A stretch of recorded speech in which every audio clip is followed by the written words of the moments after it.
Are From the Future adalah film yang menceritakan tentang 4 orang mahasiswa Rusia yang terjebak di masa Perang Dunia Kedua. Insiden itu terjadi ketika mereka tengah mencari benda-benda sejarah peninggalan perang. Film ini dirilis 21 Februari 2008, disutradarai oleh Andrei Malikov, diperankan oleh Vladimir Leglitz, Andrei Terentev, Danila Kozlovsky, Danil Strakov, dan Ekaterina Klimova. Mampukah mereka survive di tengah-tengah pertempuran? Silahkan disimak, biarkan saya bercerita. Let's get started. Pada 21 Desember 2007, 4 orang mahasiswa Rusia sedang menuju tempat bersejarah untuk mencari benda-benda peninggalan perang. Sesampainya mereka di tempat yang dimaksud, 4 orang penggali sudah mendahului mereka. Borman lalu memberitahu kalau tanah itu sudah mereka beli, tetapi ia malah dibantah, sehingga terjadilah perkelahian di antara mereka. Borman dan kawan-kawan berhasil mengusir orang-orang itu. Setelah itu mereka mulai menggali, dengan harapan mungkin saja akan menemukan benda-benda peninggalan perang yang ada hubungannya dengan Hitler. Beberapa saat menggali, tanpa sengaja Speer teroboh ke suatu ruangan bekas kamp tentara zaman perang. Mendengar suara teriakan Speer, 3 orang kawannya kemudian berlari melihatnya. Di tempat ini, mereka menemukan kotak amunisi, pistol, kartu identitas prajurit, dan tengkorak. Denim lalu berinisiatif untuk mencoba menembakkan pistol tersebut, namun George berusaha mencegatnya. Sesaat kemudian, mereka kedatangan nenek-nenek penjual susu. Si nenek ini lalu bercerita bahwa pada tahun 1942, seorang pejuang tentara merah bernama Dmitry Sokolov memegang dokumen penting untuk revolusi yang disembunyikan pada kotak rokok. Si nenek juga menawarkan kepada mereka sebuah danau apabila mereka ingin mandi. Selepas kepergian nenek itu, mereka melihat kartu identitas prajurit zaman perang. Dan betapa terkejutnya mereka setelah melihat kesamaan kartu identitas tersebut dengan kartu identitas yang mereka miliki. Awalnya mereka berpikir kalau itu hanyalah halusinasi. Segera, mereka berlarian menuju danau yang ditunjuk si nenek tadi. Anehnya, ketika mereka menyelam, ratusan peluru meluncur ke dalam air disertai ledakan di mana-mana. Kejanggalan pun terjadi, yang tadinya siang hari mendadak berganti malam hari. Mulai panik, mereka akhirnya berlari ke dalam hutan dan dicegat oleh beberapa orang prajurit. Prajurit itu ternyata adalah tentara Rusia yang kemudian membawa mereka ke markas. Komandan tentara Rusia ini melakukan pemeriksaan terhadap mereka dan menemukan kartu keanggotaan mereka yang merupakan satuan unit pengepungan. Dengan kesimpulan, hanya mereka berempat yang berhasil selamat dalam operasi pengepungan. Keempatnya pun langsung mengatakan bahwa kami berasal dari masa depan. Tetapi komandan tentara Rusia ini beranggapan kalau mereka berempat mengalami amnesia. Singkat cerita, keempatnya pun ditempatkan di garis depan untuk menahan serangan Nazi Jerman yang akan datang. Borman lalu melihat waktu ke jam tangannya dan mengetahui tanggal yang berlangsung, yaitu 19 Agustus 1942. Setelah menyadari bahwa mereka terjebak ke masa lalu, Borman mengatakan kalau kita terjebak berawal dari danau, maka kita juga harus keluar melalui danau. Tidak lama kemudian, seorang perawat bernama Nina didatangkan untuk memeriksa gegar otak mereka. Belum sempat diperiksa, serangan dari pasukan tentara Jerman pun datang. Borman dan kawan-kawannya mengalami kesulitan dalam menghadapi pertempuran yang berlangsung cukup lama. Sementara itu, Nina merayap di tengah-tengah pertempuran untuk menyelamatkan seorang prajurit. Borman yang melihat itu tidak tinggal diam. Segera ia pergi membantu. Seusai memindahkan prajurit itu, tembakan mortir hampir saja mengenai mereka. Borman berusaha mengcover Nina dibarengi dengan kecupan, namun tamparan yang harus ia terima. Di sisi lain, pasukan Rusia berhasil mematahkan serangan tank tentara Jerman.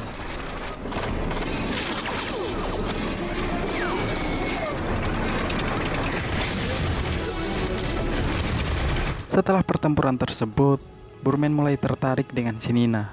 Rupanya, George juga merasa tertarik. Saat George membawakan bunga untuk Nina, ia keduluan sama si Borman yang kemudian mengusirnya. Borman terus berusaha mendekati Nina sekaligus mengungkapkan perasaannya. Lagi-lagi, Borman memanfaatkan kesempatan, namun berlanjut di pertengahan malam, di mana mereka berencana untuk kembali ke danau tersebut. Saat situasi sudah aman, keempatnya langsung pergi melompati danau dengan harapan akan kembali ke masa depan. Namun ternyata, beberapa orang prajurit Rusia yang berjaga di sekitaran danau melihat mereka. Prajurit Rusia ini menduga kalau mereka hanya sekedar ingin menikmati dinginnya air danau. Mereka lalu diminta untuk segera naik ke daratan. Keesokan paginya, ketika mereka sedang sarapan, si nenek penjual susu itu tiba-tiba saja datang sembari berkata, "Anakku belum mati." Mereka pun terkejut dan mempertanyakan apa yang sebenarnya terjadi. Si nenek ini bukannya menjawab, malah pergi begitu saja. Kemudian mereka teringat awal mula pertemuan dengan si nenek, di mana si nenek itu bercerita terkait seorang pejuang tentara merah bernama Dmitry Sokolov, memegang dokumen penting untuk revolusi yang disembunyikan pada kotak rokok. Keempatnya pun bertekad untuk tidak akan pulang sebelum kotak rokok itu berhasil ditemukan. Malam harinya, mereka mendapatkan perintah untuk menyusup ke wilayah perbatasan Jerman bersama Sersan Mayor Emelianov. Dalam menjalankan aksi penyusupan, mereka harus melewati pagar duri dan menjaga kewaspadaan dari tentara Jerman yang sedang berjaga. Ketika seorang tentara Jerman lengah, dengan cepat Denny menutup mulutnya dan menyeret tentara Jerman itu keluar. Namun, tentara Jerman ini sempat berteriak sehingga teman-temannya berdatangan menyerang mereka. Sersan Mayor Emelianov menyuruh Burman dan kawan-kawannya untuk tetap mundur, sementara dia berusaha menahan serangan tentara Jerman. Sersan Mayor berhasil menewaskan beberapa orang tentara Jerman sebelum tembakan mortir mengenainya. Sedangkan mereka berhenti di dekat danau karena sudah tidak mendengar suara adu senapan, yang menjadi pertanda kalau Sersan Mayor Emelianov telah tewas. Tidak lama kemudian, tentara Jerman datang mengepung mereka. Keempatnya lalu dibawa ke markas pasukan Jerman. Komandan tentara Jerman ini memaksa agar mereka menunjukkan pusat pasukan Rusia berada. Burman, yang ternyata adalah seorang sejarawan, mengungkapkan bahwa pada tahun 1945, komandan tentara Jerman tersebut akan ditangkap dan dibebaskan pada tahun 1948. Setelah dibebaskan, komandan itu akan kembali ke Jerman dan menjadi sejarawan utama. Tetapi berakhir ketika komandan itu gila saat menulis buku sejarah tentang Perang Dunia Kedua. Mendengar hal itu, komandan tentara Jerman ini memerintahkan agar 3 orang kawannya Burman dibawa ke ruang tahanan. Sementara Burman dibuat mabuk oleh komandan tentara Jerman untuk mendapatkan banyak informasi.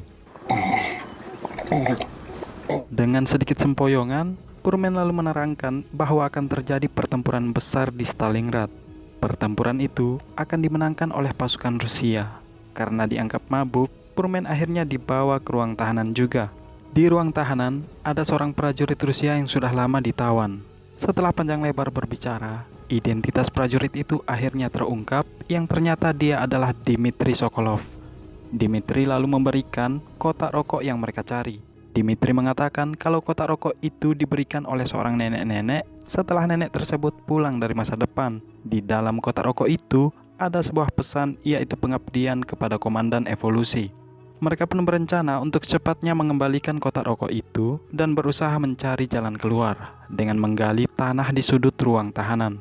Baru saja hendak meloloskan diri, Speer tiba-tiba saja batuk. Seorang tentara Jerman yang berjaga mulai mendekat ke sumber suara. Untungnya, Dmitry mengalihkan penjaga itu dengan batuk berkali-kali. Kemudian mereka melarikan diri hingga sampai ke kamp pasukan Rusia untuk menyerahkan kotak rokok yang berisi pesan itu tadi. Keesokan paginya, Burman datang menemui Nina. Rupanya, Nina begitu senang atas kepulangan mereka dari tahanan tentara Jerman. Keduanya pun pergi ngapel di tempat sepi. Tanpa mereka sadari, George telah memantau dari atas pohon. Saat adegan semakin panas, George semakin tidak bisa mengontrol diri, yang menyebabkannya ia terjatuh dari atas pohon. Karena malu, Nina akhirnya beranjak dari tempat, sedangkan Burman dan George bertarung. Pertarungan itu terhenti ketika komandan mereka datang. Akibatnya, Burman dikucilkan dari prajurit yang lain. Mengetahui Burman ditahan, Nina pun pergi mengeluarkannya. Scene berganti, di mana terjadi pertempuran hebat antar kedua pasukan. Keempat mahasiswa yang tidak dibekali keterampilan berperang kocar-kacir di tengah-tengah pertempuran. Selama pertempuran itu berlangsung, Burman terus bertanya bagaimana caranya menembak tepat sasaran. Namun tidak ada yang mendengarkan. Speer bahkan tidak tahu di mana arah musuh. Sementara Denim terus berteriak yang entah apakah itu teriakan semangat juang atau teriakan takut. Dan George sendiri hanya berdoa di tempat persembunyian. Beberapa saat pertempuran, serangan pasukan Jerman membuat pasukan Rusia kewalahan. Ketika kaki Burman terkena tembakan, Nina datang memberikan perawatan. Burman lalu mengajak Nina untuk ikut ke danau agar terbawa ke masa depan bersamanya. Namun Nina harus menyelamatkan komandan mereka yang juga tertembak. Aksi yang dilakukan Nina membuat Burman semakin panik. Untungnya, Nina berhasil membawa komandan itu ke tenda medis. Di luar dugaan, tenda medis itu pun meledak. Hal itu membuat Burman menangis karena harus kehilangan Nina. Pada akhirnya, Burman dan kawan-kawan memberanikan diri menerobos ke garis pertahanan Jerman dan meledakkan sarang senjata mesin Jerman, sehingga keunggulan perang berpihak kepada pasukan Rusia. Di samping itu, George terkena tembakan. Bergegas 3 orang kawannya menggotong George ke danau. Mereka mulai menyelam. Seketika, semuanya menjadi berubah. Kini, mereka kembali ke masa depan. Menariknya di sini, George hampir saja tewas akibat peluru musuh. Namun, setelah kembali ke masa depan, ia nampak semangat tanpa luka sedikit pun. Mereka semua senang karena telah kembali ke masa depan. Kecuali Burman sendiri yang nampak bersedih karena merasa telah kehilangan Nina. Di penghujung film, mereka terlibat konflik dengan orang-orang dari Ukraina yang menjadi penyebab Burman dan Denim kembali terjebak ke masa perang.